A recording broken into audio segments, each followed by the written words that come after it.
शक्तीपीठ व्हायला लागला होता. बार्शीवरनं मोहोळवरनं पंढरपूर सांगोला मार्गे चालला होता.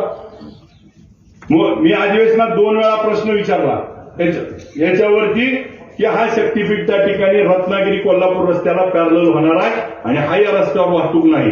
आणि मग सांगलीच्या पुढे अजून रस्त्याचं काम पूर्ण झालेलं नाही आणि मग इथं जर काम पूर्ण होणार नसेल, परत काम अडकणार असेल आणि ज्या रस्त्यावरती ट्रॅफिक नाही तिथंच पुन्हा अजून शेजारी रस्ता करणार आहे, त्याच्याऐवजी आणि तो सगळा बागायत एरियातनं जातोय, त्याच्याऐवजी आपण या बाजूने रस्ता घ्यावा. आणि मग मुख्यमंत्री महोदयांना भेटलो, पालकमंत्री महोदय होते, बैठक झाली आणि बैठकीत ही गोष्ट त्या ठिकाणी सांगितली की त्या ठिकाणी छत्रपती शिवाजी महाराजांचं कुलदैवत असणारं आई तुळजाभवानी आणि शिखर शिंगणापूर हे 2 कुलदैवत त्या ठिकाणी जोडली जाणार आहेत. मुख्यमंत्री महोदयांचं कुलदैवत तिथं जोडलं जाईल. ज्योतिबा देवस्थानाला त्या ठिकाणी रस्ता जाईल, पन्हाळगड जाईल, बाळूमामाचं आदमापूर जोडलं जाईल आणि हा रस्ता सगळा माळरानावरनं जाणार आहे. आणि मग माळरानावरनं गेल्यानंतर तो बार्शीतनं माड्यावरनं मोडणीवरनं करकमवरनं त्या ठिकाणी आव्यातनं जांभूडवरनं भैयांच्या मतदारसंघातनं माळशिरसमधनं पालकमंत्र्यांच्या मतदारसंघात जाणार आहे. आणि मग ही ज्यावेळेस भूमिका आम्ही त्या ठिकाणी मुख्यमंत्री महोदयाला मांडली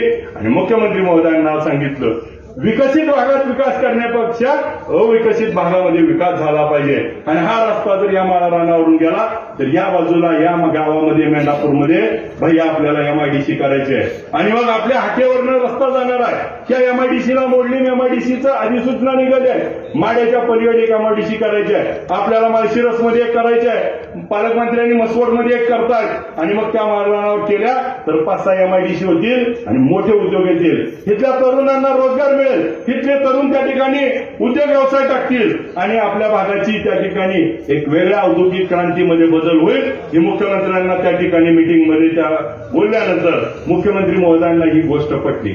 आणि मग मुख्यमंत्री महोदयांनी त्याच्यावरती दुसरा आराखडा करायला सांगितला. दुसरा आराखडा झाला आणि मुख्यमंत्री महोदयांनी विधानसभेमध्ये पालकमंत्री आणि माझं नाव घेऊन त्या ठिकाणी सांगितलं की आपण इकडून रस्ता आता इकडून बदलतो. आणि काय गडी म्हणायला लागलं, आम्ही मागणी केली, त्यांना माहित बी नाही. माझी विनंती आहे, मागणी केली, मंजूर केली कोणी? मुख्यमंत्री महोदयांनी. मुख्यमंत्री महोदयांनी म्हणले का त्यांचं पत्र आलतं म्हणून मी मंजूर केला? माझी विनंती आहे की हा मुख्यमंत्री महोदयांनी 300 किलोमीटर रस्त्याची त्या ठिकाणी लाईन बदलली. आज काय जणांना वाटते ह्यात काय होणार आहे? एक साधं उदाहरण सांग. पत्रकार बंधू आहेत, पत्रकार बंधू, आपण दगडी पुलाच्या शेजारी एक पूल आहे, त्या पुलावरनं सोलापूरकडे निघाल्यावर एक वळण आहे बघा, एक वळण आहे. उजव्या बाजूला 65 एकर जमीन आहे भैया, डाव्या बाजूला दोन्हीकडे शासनाची जमीन आहे आणि वळण केलंय. ती जर रस्ता सरळ केला असता त्या वळणात 58 लोकांचा जीव गेला. एक रस्त्याला एक वळण चुकलं, 58 लोक गेली.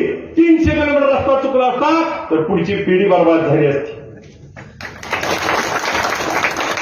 म्हणून त्या ठिकाणी लोकप्रतिनिधी म्हणून विधानसभेमध्ये आवाज उचलला आणि विधानसभेत आवाज उचलल्यानंतर काय होतं, आपल्या मतदारसंघातनं 90 किलोमीटर रस्ता जातो. 1 किलोमीटरचा खर्च आहे 100 कोटी रुपये. 90 गुणिले 100 किती झाल्या?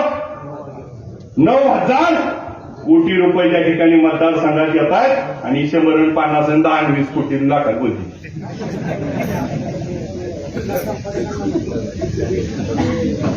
9,000 कोटी रुपये पुढच्या 5 वर्षात या भागात येतील आणि या भागाचा कायापालट होणार आहे. आणि मग विरोधी पक्षात होतो, काम करत असताना माझी गोष्ट ऐकली जात होती. अनेक विषयावरती बोलत असताना बायासाहेब कुर्डवाडीमध्ये बारलोणीच्या एका मुलानं चक्री गेम मध्ये 90 लाख रुपये हरले. लवळचे पोरं होती, बारलोणीच्या पोरानं. आणि मग त्या ठिकाणी प्रश्न मांडला विधानसभेमध्ये, प्रश्न मांडला चक्री गेम बंद झाली पाहिजे, हा ऑनलाईन गेममुळे त्या ठिकाणी शेतकऱ्याची कुटुंब उद्ध्वस्त होत आहे. एक धाराशिव जिल्ह्यातलं बावी म्हणून गाव आहे, त्या बावी गावच्या पोरानं 1,05,00,000 रुपये त्या चक्री गेम मध्ये हरला. आणि हरल्यानंतर काय केलं, आता सावकारदारात बसायला लागलाय, अख्खं घर संपवलं चक्री गेमच्या नादात. आणि ही व्यथा त्या ठिकाणी विधानसभेत मांडली. स्वतः मुख्यमंत्र्यांनी उठून उत्तर दिलं की त्या ठिकाणी आम्ही त्याच्यावर बंदी आणू आणि ती केंद्र सरकारचा अधिकार आहे. आणि मग त्या बंदीच्या बाबतीमध्ये मुख्यमंत्र्याला मी दुसरा विषय म्हणला की या देशातले क्रिकेटर असतील, हिरो हिरोईन असतील, ही लोक ह्याची जाहिरात करतात म्हणून ही लोक बोलतात, तर ती जाहिरात बंद झाली पाहिजे. मुख्यमंत्र्यांनी विधानसभेतच उठून सांगितलं की जाहिरात तात्काळ बंद केली जाईल आणि लोकसभेमध्ये हा कायदा पारित केला जाईल. विधानसभेत विचारलेला प्रश्न लोकसभेत कायदा पारित होऊन ह्या चक्री गेम आणि असल्या बुलथपायाच्या गेम बंद झाल्या. आणि मग एका लोकप्रतिनिधीने मांडल्यानंतर कितीपर्यंत परिणाम जातो आणि मग कितीतरी गोरगरिबाची घरं उद्ध्वस्त होणारी राहतात. म्हणून तुमचा आमदार बोलला पाहिजे, विधानसभेमध्ये आवाज उठवला पाहिजे. म्हणून मला त्या ठिकाणी काम करायची संधी मिळाली. आतापर्यंत म्हणायची ह्याला निधीच नाही, आता कसा देणार आहे? अरे आता तिजोरीच्या चाव्याच आजीचा दगडायच्या, आता कसं? आणि मग दोन राष्ट्रवादी काँग्रेस एक होण्यापेक्षा दोन परिवार पवार कुटुंब एकत्र व्हावं ही माझ्यासारख्या सामान्य कार्यकर्त्याला वाटणारी भावना मी अनेक वेळा त्या ठिकाणी बोलून दाखवली. आणि याला आता त्या ठिकाणी दोन्ही पवार कुटुंब एकत्र आले, त्यामुळे दोन्ही राष्ट्रवादी एकत्र आल्या. आणि मग संधी होती भैयासाहेब की मागचं झालं गेलं विसरून जावा, दोन राष्ट्रवादी एक झाल्या. त्या कल्याणराव काळे साहेबांनी मोठ्या मनानं म्हणलं असतं की आता अभिजित आपण मिळून करू. आम्ही म्हणलं असतं चेअरमन साहेब तुम्हीच आमचं नेतो. पण मला वाटायला लागलं आयला माझं नशीब किती मोठं आहे की जिकडं जाय तिकडं पडतंय, माझ्याकडनं गेलो बरं झालं.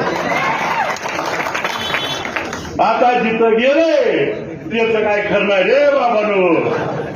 पालकमंत्री महोदय जपून राहावा राव, काय नाही तर ती लय अपशकुनी आहे. माझी विनंती आहे निवडणूक विकास कामावर बोलू. विधानसभेमध्ये मांडलेले प्रश्न असतील, उद्या जिल्हा परिषद पंचायत समितीमध्ये आपण विकास कामं काय करणार आहे ह्याच्यावर बोलू. उद्याचा विकासाचा आराखडा बनवू. पंचायत समितीचं कामकाज कसं चालेल याच्यावरती बोलू. पंचायत राजमध्ये आपल्याला ज्या पद्धतीने काम करायचं त्याच्यावर बोलू. माझ्या महिला भगिनींना जे 50% आरक्षण शरदचंद्र पवार साहेबांनी दिलंय त्या आरक्षणावरती बोलू. ह्या माझ्या भगिनींना त्या ठिकाणी स्वयंपूर्ण करू. उद्याचा विकासाचा गाडा त्यांच्या हातात देऊ. आणि मग मगाशी बघा अमोलदादाची आमची कन्या श्रद्धा 22 वर्षाची उच्च शिक्षित मुलगी, त्या ठिकाणी तिच्यासारख्या तरुणीला आम्ही संधी देण्याचं काम केलंय. आणि मग दुसऱ्या बाजूला ह्या अमोलदादा घरातला ग्रामपंचायत सदस्य नाही, परंतु त्या आमच्या भगिनीला माझ्या लेकीला त्या ठिकाणी संधी देण्याचं काम आम्ही केलंय. आणि मग आम्हाला जे जे नवीन काम करणार ज्याच्यात स्पार्क आहे, जे त्या ठिकाणी पुढे येऊन या लोकांची सेवा करतील अशांना काम करण्याची आम्ही संधी या ठिकाणी देतोय.